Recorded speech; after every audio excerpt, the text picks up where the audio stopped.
Hello and welcome to the Chaplain's Compass, where we navigate and explore the sometimes treacherous waters or the exciting waters and explore the world through the world of pastoral care, spiritual care, and education.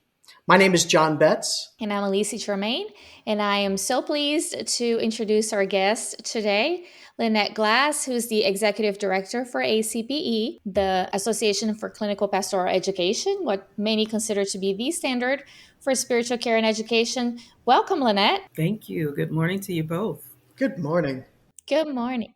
We're so glad you're here and looking forward to getting to know you a little bit better and for our listeners to get to know you. So could you start just by telling us, how did you get into chaplaincy and spiritual health education? Sure. So I navigated my way or found my way to chaplaincy and spiritual health education while in seminary.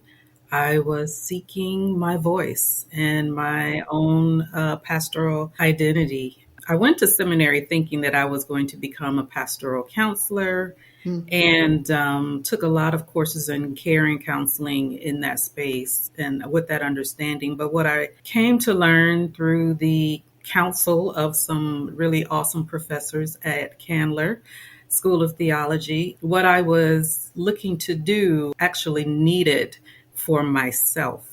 So by the time that I had entered seminary, I had survived a good deal of traumatic experiences in my life. And it was time to sit down with someone and really work through those things and start the healing journey. So seminary wasn't really what I thought it was going to be. It actually ended up being my healing place. While I come from a lineage of women who are preachers and pastors, I didn't think at that time that's what I would be doing. I never really approached it thinking that I was going into the pulpit.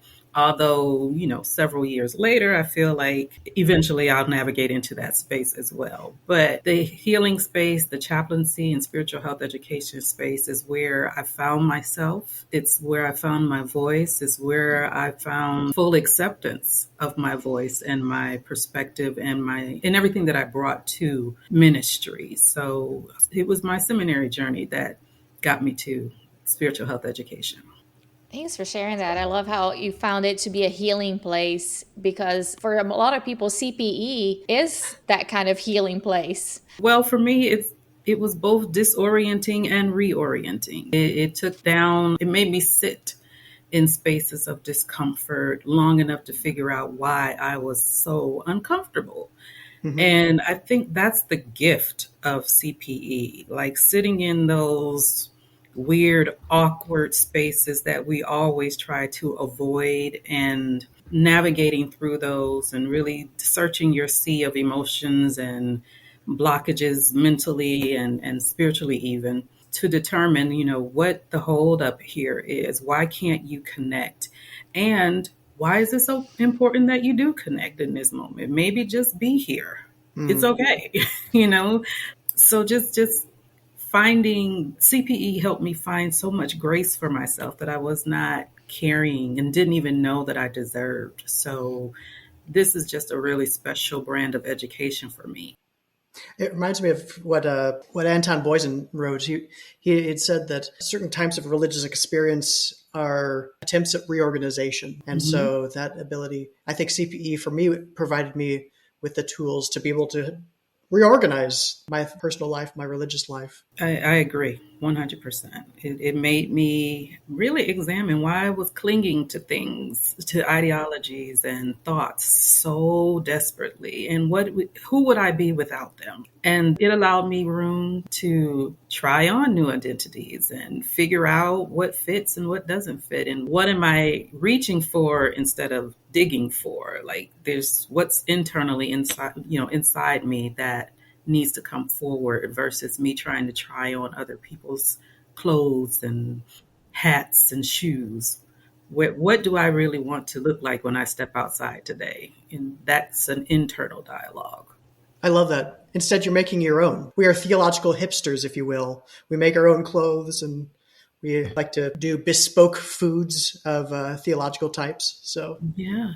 We are our own designers with the help of the Creator, for sure. That's fun. Yeah. And you recently became the executive director for ACPE. So what's it been like?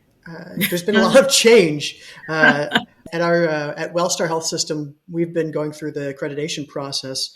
And so we've experienced some of those changes just in the accreditation and the things that are happening. And what's it like being in the transitional period at ACPE? Because this has got to be a good but challenging role. Yes, it's been all the things, John. And did you know it was going to be this challenging? And No, no. The answer, Alice, is no. I did not realize that 6 months in, things would start to do what they did. It's been April 3rd, marked a year for me. I chose to take that time kind of resting and recuperating from the year and just thinking through some of the things that we've been going through here. I want to first say that it's still an honor that I'm grateful for to be invited to lead at this moment in time. I don't think anyone really knew this was what was coming down the pike so soon. So I count it an honor that I'm still entrusted with this opportunity. It was something that the challenges we've been facing, they have been a little disorienting. I guess that's going to be my word for today. Disorienting to many of us, the board, the commission, educators, everyone who had rolled up their sleeves and done so much work over the past, 10 years now to try and become the organization and the association that they thought they were required to become. But what we've learned that some of that was some missteps and misinterpretations that we're learning from. And we're reorienting ourselves with the task force and digging through all of that. That said, I did have my moment. Are you kidding me right now? What right. All the WTs, ... But I had to put myself in the shoes of the organization. I know I spoke earlier about not trying on shoes, but I felt like it had taken the organization a while to identify a new leader. I recognized that. I just kind of reflected on the journey that we both had in coming together at this point. And given this development with the USDE, what would it look like to have to try and navigate that and find another new ED if I had chosen to step away? And my heart just wouldn't let me do it. So the way I looked at it and the way I still feel about it is, none of us deserved what happened. For whatever reason, it did happen. But all of the work, I just can't get away from all of the work that has been done over the past few years with the association, with the members, just trying their best to uphold what was asked to, answer what was asked of them. I wanted to put all of my CPE training to use and walk alongside you and help us get to a better outcome here. So that's where my heart is right now. What have you learned about yourself, Lynnett, as you've stepped into this leadership role specifically and then being asked to lead in such a tumultuous time? Have you come away with any lessons yet? It may be too early. During my 2 weeks off, I was doing a lot of meditating and reading my Bible, and the scripture in Romans 12:3, it says not to think too highly of yourself and to think soberly. I've been sitting with that in application to myself, in application to the organization. What does it mean to think soberly? So I'm pulling lessons out of that, about that. Again, I know that I'm kind of shouldering some weight that doesn't really belong to me by, what I just shared, but I've learned that I still really, really, really, really care about this organization.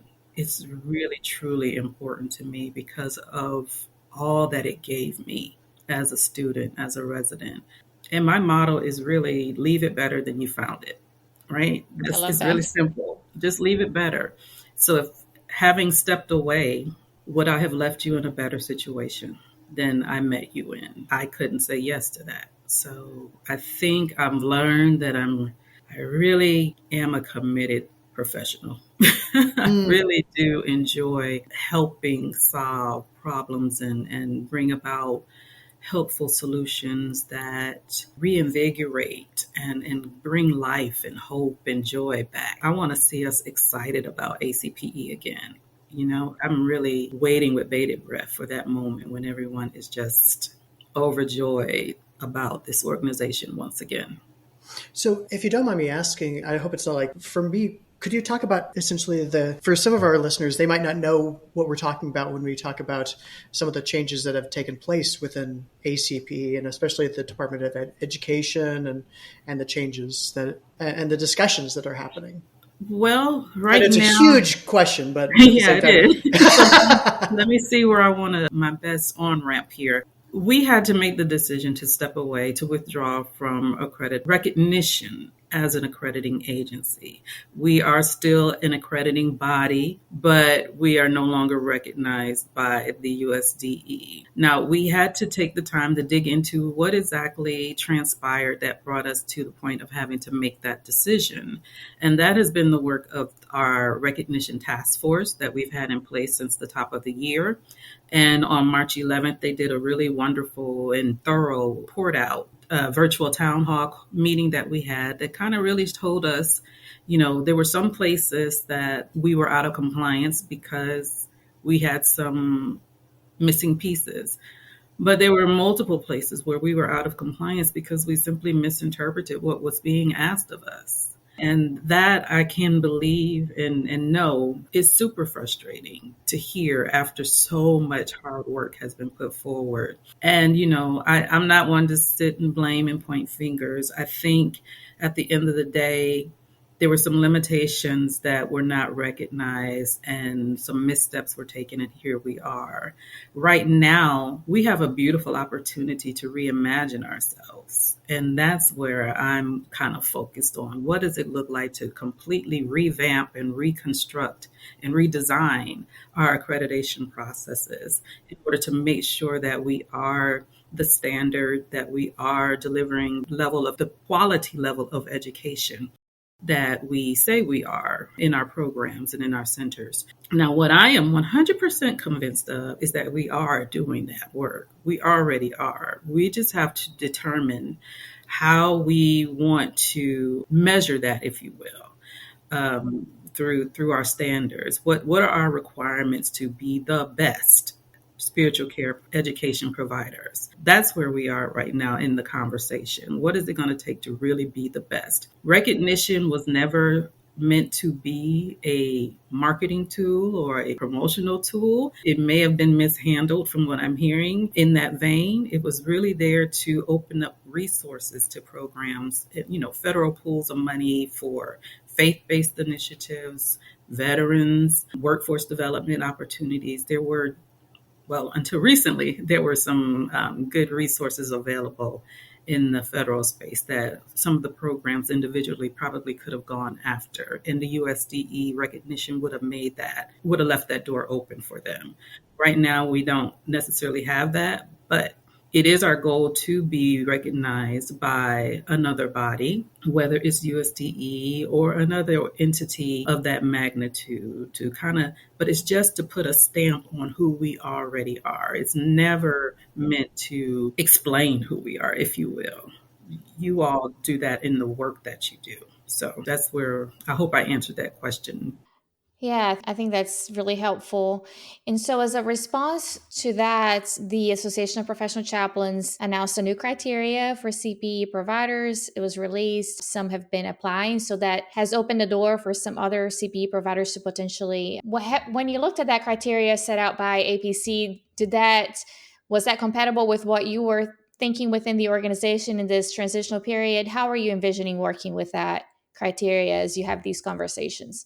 So the criteria that came out, I think it's 10-point criteria that they created or revamped. And what we found out as we worked through the application, because we did submit it already, is that we were already doing a lot of what they were asking. So it didn't require a lot of change demonstration from us. They just needed to put some things in place in their own processes for their legal responsibility as an organization at that point. So not much has changed as far as the relationship is concerned and how we're working together.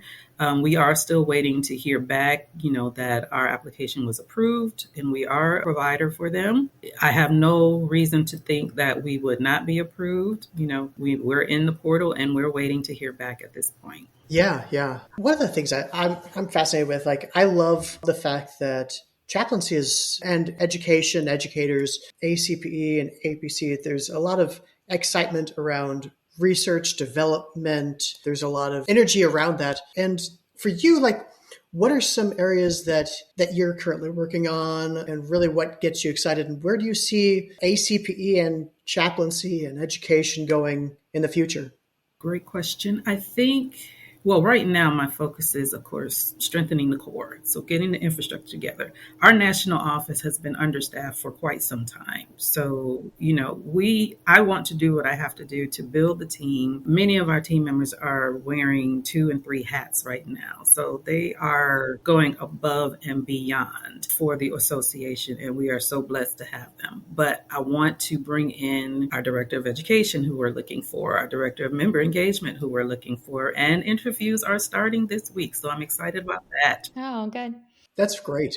So hopefully by conference, I'll be able to share some really great news. But also we need some, that administrative level, so we need some more support in operations and administrative support as well. I would love to have an admin myself.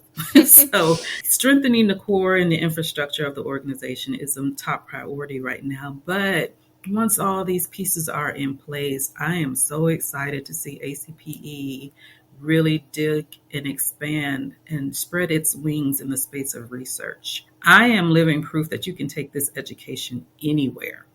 So while I always thought, kind of touching back on your previous question, I always thought there are 2 organizations that really shaped me professionally, and I always kind of held them with me, and somehow, some way had the thought that I would come back through the ranks of them at some point.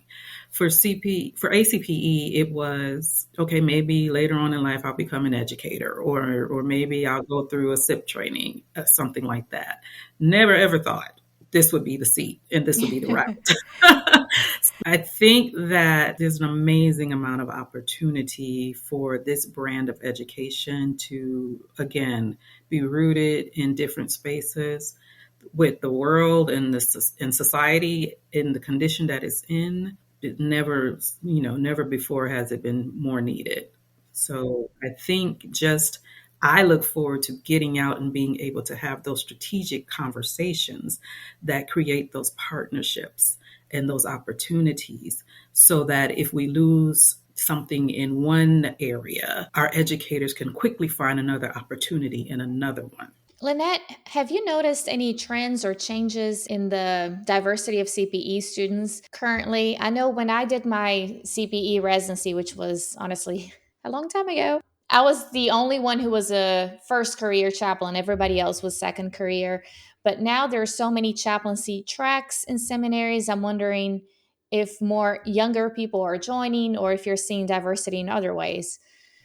I am seeing a lot of diversity just by scanning the membership in age, for sure. It's interesting to me because it represents a mindset diversity as well. Like, how you come to CPE really does matter. How you come to becoming an educator makes a whole difference on how you execute in that role. Many of the younger educators, either in tenure or age, are having communities that they belong to, and they see CPE as a way of living out their calling. For our elders in the organization, this is their community. Mm-hmm. This is where they found connection and family and relationship. So there's differences and nuances to how each member category, if you will engage this. Diversity wise, I am actually pulling down, I'm doing the deep dive work. My new IT manager is helping me to really drill down into all of this data that we've been collecting for the past few years and see exactly what is what. So I can't speak quite to trends just yet, but I look forward to being able to provide some glimpse into, the data for the organization soon. That's great. As I was reading Emmanuel Arte's book on the different veins of chaplaincy, there's one that's very centered on the clerical version, and he moves on into the clinical pastoral, and then he goes into the essentially the intercultural approach. How is ACPE, how are we as chaplains, as educators, and how are we essentially decolonizing and deconstructing our approach to chaplaincy / education so that we can have various different voices to speak some of that truth? Yeah, so when I came in, there was the work of the anti-bias work group already happening. We have an international relations committee and an international COP, community of practice as well. So their work, I know the work of the anti-bias work group is they're working alongside the curriculum committee to create some interconnectedness, the resources that we're putting forward for professional development and continuing education. They're also working alongside certification to weave into the certification process, some of that learning and that education as well. So I know that, we'll continue to do that. We will always hold space for multiple voices, multiple faiths, multiple personhoods. We are about the spirit in whatever body it shows up in. That's fantastic. That's good. Thank you. You were talking earlier about the difference, how people come to CPE and how people come to be an educator. That background matters. What do you consider to be good qualities for an educator, or maybe somebody who's thinking about going through the certification process with CPE? What qualities do you look for, or that you think we need to develop? So good. That's a great question. I think looking for someone who is a lifelong learner, who really has a curiosity about others, who makes room and is showing signs of willingness and ability to decenter themselves and leave room for others to present however they present, and then do the self-examination work and self-reflective work of what their response is to that. And what does it mean to have someone react or act out in a certain way in front of you, positive or not, and you manage your reaction to that. So just someone who is really self-aware. If you are not self-aware, I think CPE can be very difficult. Because it's going to make you be self-aware. For sure. My educator was constantly saying, and that was the most I got out of them sometimes. They would just leave me with the pondering face, like, you probably should go to explore that. And you need to be willing to do the work of exploring that. That's funny how, some things that your CPE supervisor tells you that stay with you forever. For me, one of the things was one of my first CPE supervisors, he would ask a question. And if we said, well, I don't know, he would say, if you did know, what would it be? Like, he wouldn't let us off the hook with that reflection. They push and don't push at the same time. It's very beautiful dance that educators do. Yeah. Being able to read the person and see what they need in that moment that's a huge gift. That's a huge gift and an art and a science. And you mentioned decentering, being the ability to decenter. Is that another way of saying, like, rather than being very focused on ourselves and focused on what we're doing, the ability to get into, I guess, that level 2 CPE where you're able to see, okay, what's going on with that other person and they're reacting. How can I be the most present to them? Is that what you were saying when you mentioned decentering? Yes. So like another way to describe it is in that organizational psychology, you would get on the balcony and get off the dance floor. Yeah. So you are not the participant, you are the observer. And it's figure out what you're seeing in front of you. And if your stillness in that moment is informing you of anything, if you're learning anything by being still and being quiet in that moment. And another thing, Alice, that I'm pulling back on constantly, even in conversations with members right now, is sitting in silence. A lot of times we are so uncomfortable with the pause. And I've been really kind of surprised with some of the lack of comfort that we've been showing with the pauses right now. Even though this is where we are trained and we are supposed to be the expert in this space, it still becomes difficult when the discomfort is yours to hold. Are you seeing a lot of people show interest in being a CPE educator? It seems like there's such a demand right now. When I look at job postings, people looking for educators, and maybe that feeling that we don't have enough of them, but maybe that's not an accurate reality. Are you seeing a lot of folks come through? We have about, I think, 125, 150 folks in the process right now. I can't say the number off the top of my head as far as, who's in the pipeline, if you will. I will say what's indicative to me is the number of chaplaincy degree programs that are popping up. Mm-hmm. And it lets me know that in the secular world, it's being taken seriously, that this career path is being taken seriously. Well, CPE is an essential component of the training for that. So there's a way that we want to be and need to be intricately involved in all of those programs in order to ensure that the spiritual care providers who are emerging from them are the absolute best that they can be. Lynnett, earlier you talked about bringing CPE to congregations and you talked about managers. As a chaplain, I've often thought to myself, wouldn't it be wonderful if the nurses could have something like CPE, or first responders, police officers? What a difference it would make for them to have that kind of self-awareness and reflection, and a group to go, just to have what CPE has done for us chaplains. I wonder if there's ever a possibility or a vision for CPE to go beyond chaplaincy doors or ministerial groups to include other folks in healthcare. Absolutely. The need is there.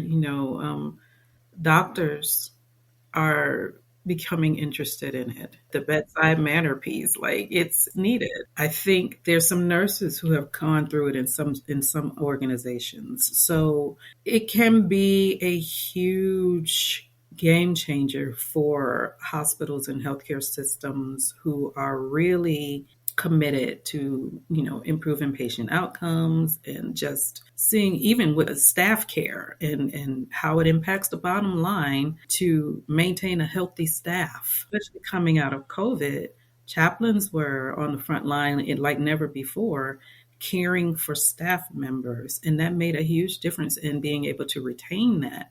I mean, you all have been through searches as an organization and within your organizations, and the cost of trying to replace someone. So it impacts the bottom line. And I think that anytime you teach someone or help someone strengthen their ability to walk alongside another, it's going to be additive and an advantage for that particular profession in that career. Yeah. No, I agree. Managing my own reactivity was probably the biggest piece that I learned from CPE. This idea that I am, like what you were saying, the ability when I get reactive, when I get triggered of some kind, to be aware of that. It's not that the triggering is not a bad thing, but to learn from it, as my old certified educator, Bill Scrivener, would say, it's not good. It's not bad. It's data. And so let's use the data and use it well so we can learn from the action, reflection, action. So we can learn from when we do it in the future. So we can be more aware of certain ways that we could walk with those people and a diversity of people as well. And another thing that I love about CPE is it taught me the pacing of act, reflect, act. We can't just be in response mode all the time, in act mode all the time. We have to stop and look at what we've been doing and determine and sit with it long enough to determine what was beneficial and in what ways did we create more work for ourselves. So the pace of act, reflect, act just requires you to move at a slower cadence, but a more intentional and tuned in cadence than, not performing in that way or moving in that way. Yeah, I do think that that's something that is very unique to chaplains when you think about everybody else and their role in the health system or different contexts. That pacing and that intentionality, I think, is one of the things that makes chaplaincy unique. Yeah, I think the ability to kind of exist in that internal world where you're constantly able to pay attention to what's happening inside of you in contrast to what you're working and walking through. There's such a blessing for that to me. Like it just means so much to me. I'm an introvert anyway, so I live in the internal space. So it's like it does so much for me to be able to just sit with myself and think about what has happened, what have I learned, and where do I want to go from here. And since a lot of the people who will be listening are chaplains, and some of them are with APC, and some of them are independent, we've got people who listen from all over the world, which is amazing. How can we partner with local educators, with ACPE? How can we support those programs across the nation and also support the national office in ways that are, what would you like to see? Would you say we? Are you saying chaplains? Yes, chaplains. Yeah. I think you're doing as much as you can do right now.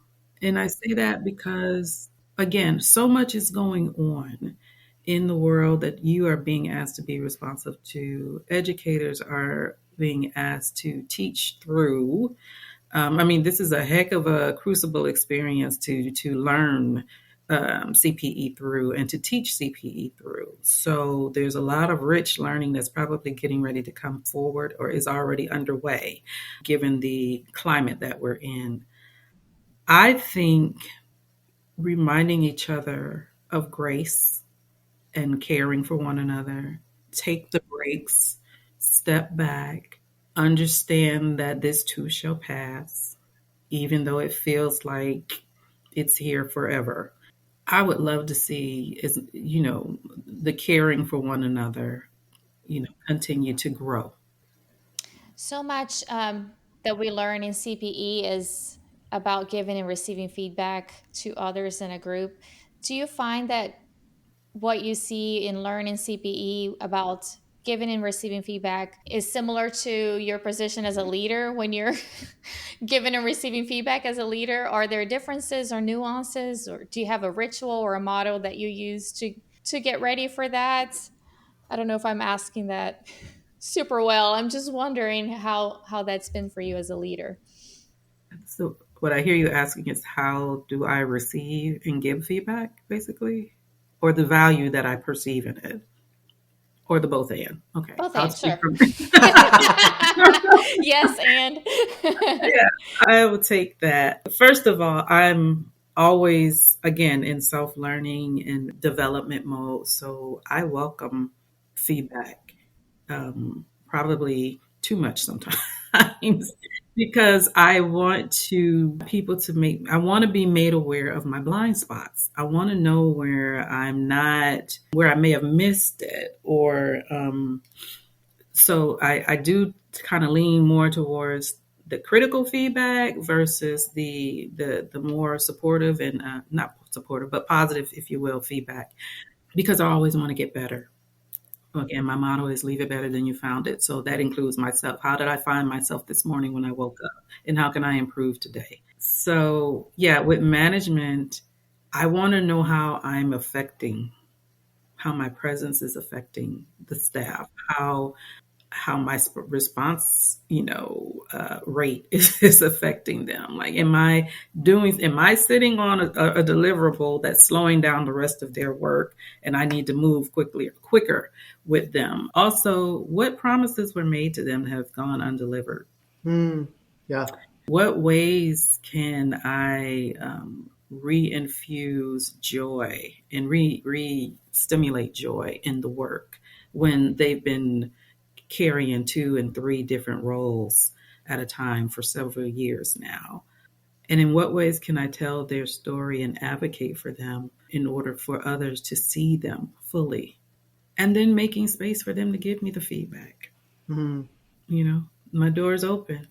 I want to hear what you have to say. If I'm missing it, say I'm missing it. I got a lot of feedback in last fall.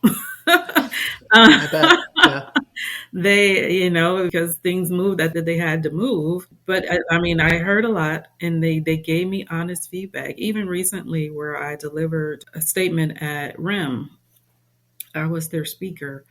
And the staff was in the room and they listened and they were like, afterwards, they were like, well, who was that lady up there? Because we don't see her in the office. So it helped me to realize that, I had really kind of let my guard down in that RIM speech. And it was like, okay, they want me to know that I'm safe too.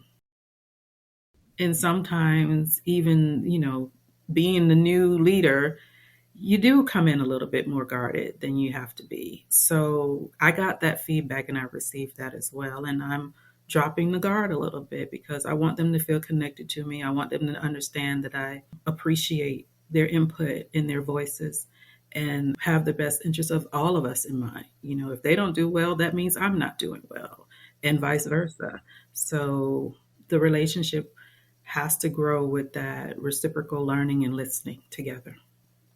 Where do you find community, Lynnett? Who's on your corner?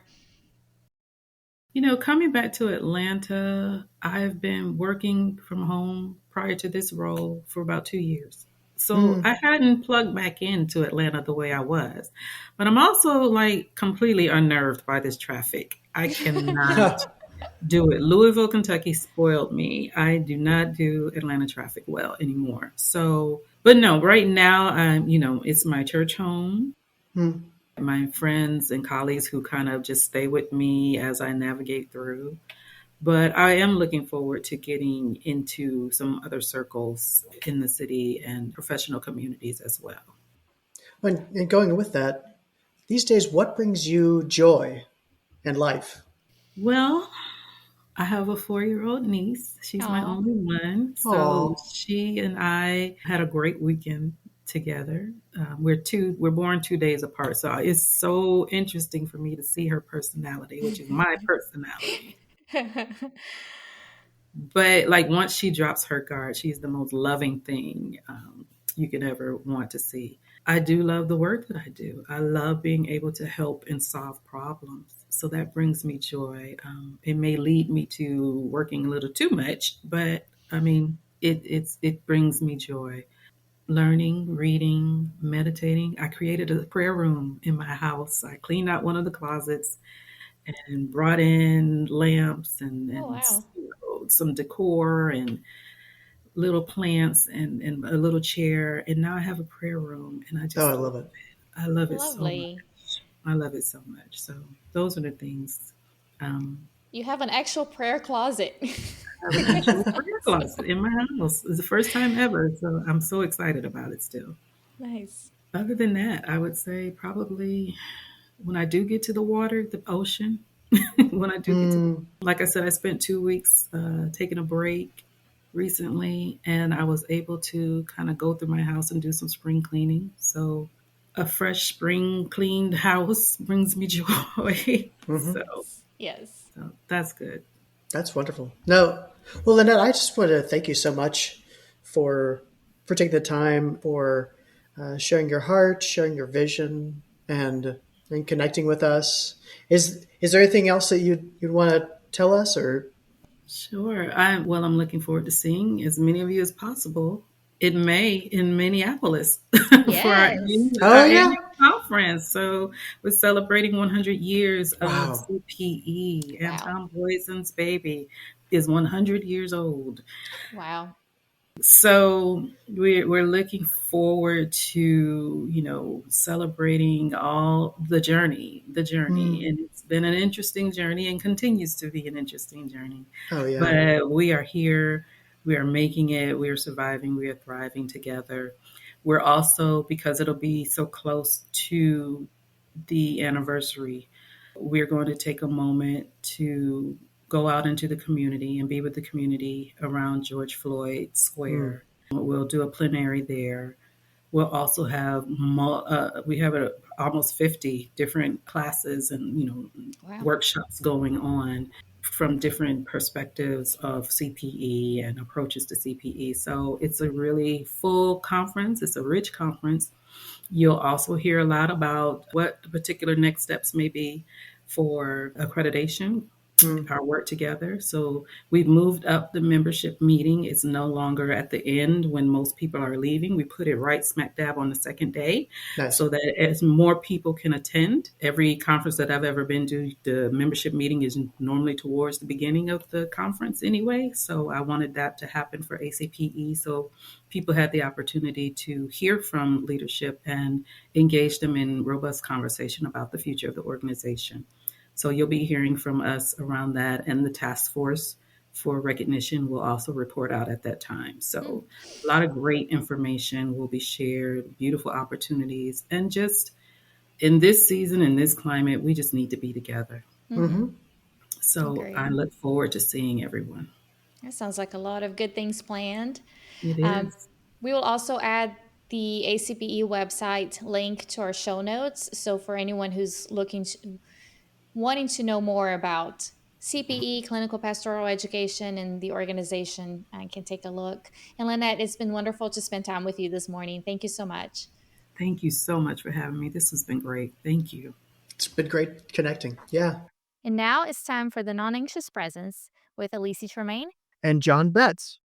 Well, that was a very rich conversation that we had with Lynnett. I was very touched by how much she discussed how CPE a lot of times is a time for growing, learning, and yet even the organization is also, it's all about continually transforming so that they want to make sure that they are relevant and that they are, the goal is not the recognition for the Department of Education. It's not, that's a nice thing.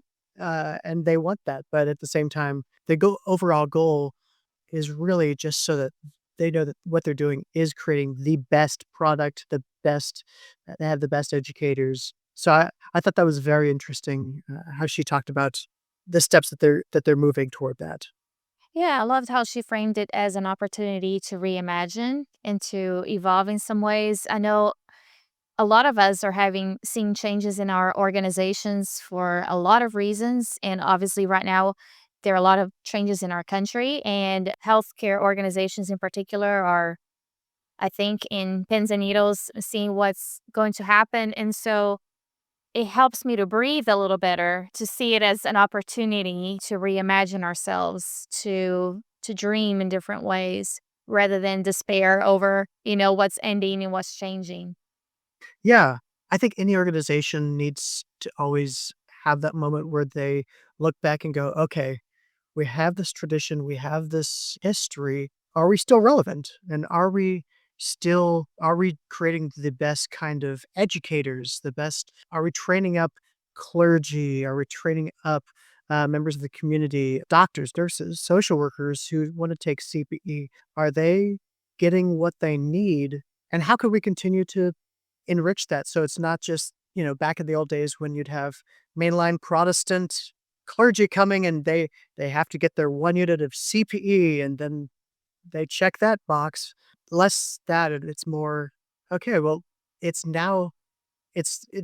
still important to get that, but it's really more about how are we going to be using this so that it's really creating the most self-aware people, the people who are growing. And CPE really helped me grow in my curiosity about others and about myself. Oh, for sure. We call this little segment here, Time for the Non-Anxious Presence. And CPE is really where we learn that reflection piece, and to be, I think she called it decentering yourself and having that pace of reflection. We learned that in CPE because I know, in a healthcare context, I know other folks who work in different contexts where the stress is a little different. But in healthcare, when you walk in and people are working against time and it's very stressful and there's anxiety, you learn to take that pace down, to focus on the person, to observe what's going on in the environment. We learned that in CPE. I remember my very first visit being like a deer in headlights, as I was going through CPE internship. And anyway, That's funny. Yeah. it is a gift to learn to take that breath and to take that pause. Hmm. Yeah. I have a very good friend where he talked about how CPE saved his marriage. Oh, really? Because he was able to, the ways that he was able to just practice and live into talking with his spouse, was able to be with her. Hmm. And that was always very powerful, how, yeah, you'd have that transformational ability. And just the education itself is interesting. For me, family systems theory changed my life. Edwin Friedman, while he was a little arrogant in how he wrote, he also, I enjoyed, I learned more about how ministering to others could take its place, where I learned more about, oh, I have all these interlocking triangles that are all moving. And so it helped me to, as Lynette said, move up into the rafters, up into The balcony. the balcony, to be able to say, oh, okay, this is what's happening. Oh, okay. Yeah. So there were two other things that she said that really resonated with me. One was loved the motto, leave it better than I found it. I think I told you before that I really like to learn about other people's mission statements, so to speak. And that's one that I'm going to tuck into, my pocket. But the other thing was about finding her voice through CPE and in seminary. That really resonated with me. I think maybe that's the same for all of us, is where we learn to find our voice. But it brought back memories of, again, starting CPE, that first internship or unit. And I was assigned to a pediatric unit. And I knew I was not speaking with my voice. And I could not identify what it was. And finally, after, doing the reflection that you're asked to do, I realized I was using the voice of a seminary friend who was a youth minister, like a children's minister. I was using her voice because I thought that's what it looks like to be a good children's minister. And so I had to learn, what would it mean for me to use my voice Yeah. in these visits. So very transformative process. Oh, that's great. Anything else? Anything else that stayed with you or stood out? I think it was a very good conversation, and the ability to connect with her. It's exciting that, I mean, talk about jumping in the deep end. She came last year, and there was just all these changes that took place with ACPE and the Department of Education. And then, of course, the changes taking place with the new presidential administration. Mm-hmm. That also throws in a completely different Sure. bag of worms. So it'll be great. Well, I have a lot of hope in terms of, I think ACPE is a prophetic voice that can speak truth out of love and be able to say to our blessed community, but also to our world, that it's okay to have a diverse amount of voices speaking. In fact, we are better through our diversity. Mm-hmm. Yeah, I think she's the right person to lead at this time for sure. So you have a quote for us? Sure. One?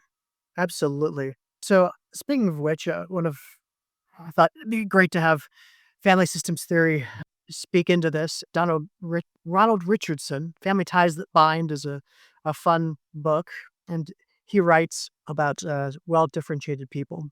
So I quote him: well differentiated people are able to be themselves, to do and say what they want, think, and feel without undue concern about whether others will like them or criticize them, and without a need to either flatter or criticize others inappropriately.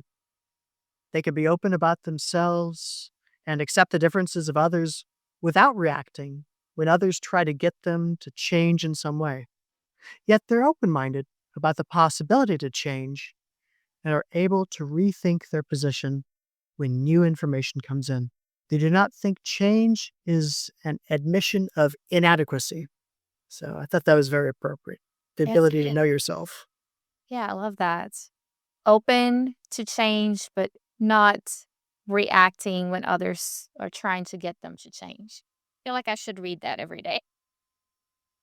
I know I have Bowen's book on my library, and I love cracking it open. Just if I need a nice reminder of more about what it means to be well differentiated. Well, thank you all for listening to another episode. We're so glad to continue to be able to do this. And the more you are able to share with your friends, like, subscribe, give us a review, that really helps us to continue to create content and have great guests on the show. So we appreciate you all. Have a great rest of the day. Thank you all. Bye.